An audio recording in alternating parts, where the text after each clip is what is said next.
What's up, YouTube? What's up? I've been watching them Vernon Maxwell interviews talking about him and Michael Jordan, and them things is classics.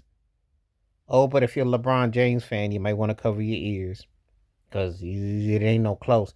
The funniest thing he did say is that he saw Bron and he says, I need to get my son up. Maybe I can get him in that combine and get some of that money. Vernon Maxwell is hilarious. And for the record, he might be funnier than what goes for comedy today.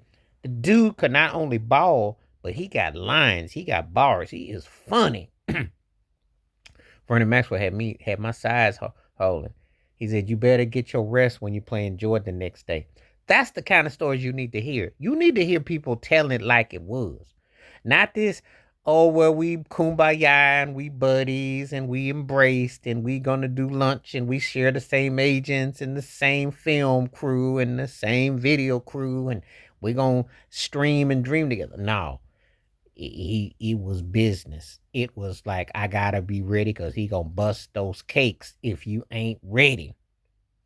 And Vernon Maxwell was telling it 100. He was telling it 100. This was one of the best interviews I've heard. I watched him on All That Smoke and other things, and then I seen the other compilations, and it's kind of all over.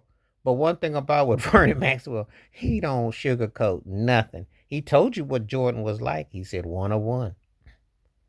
If you could watch it on TV or be there in person, however it was, Jordan was an incredible athlete. Incredible. That's the insulting to put LeBron in the same sentence because aside from longevity and in his physique, he has nothing in common with Jordan. He has nothing in common. And when people talk about killer instincts and finishing you off and not playing around and not trying to be all buddy buddy and all we're gonna share spoons and forks and knives and napkins, you need to take heed to that. It's a totally different situation because he was there to take your heart, your soul, and not leave much behind, laugh in your face, and rub you and roll with you. So you can't compare. You can't compare the eras. You can't compare the timing. There is no one and two in this. This ain't three and four. And I'm gonna tell you like this: even if we were to do that, which I don't do, I don't like to rank players all the time. I think if you're great, you're top 10 or something like that. I think if you're in the top 25, you're first tier. So that's how I do it. But I don't really like to rank because it's unfair to the past. It's unfair for the rules. Things done change. Stuff done gone down. But let's just say for jokes and laughs, I was gonna do a 1 and 2 with that mess. Well, Jordan would be in Pluto, and LeBron would be in a Pinto. So Pluto is like a whole nother galaxy, another space.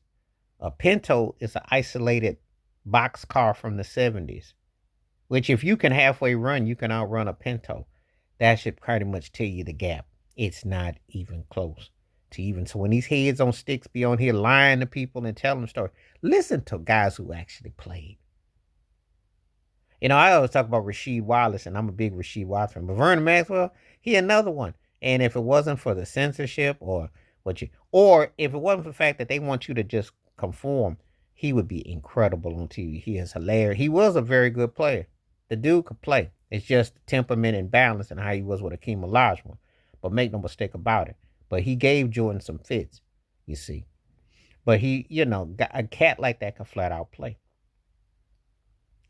But he also tells incredible stories and he keeps you laughing and he keeps it 100. You never get that with these heads on these sticks.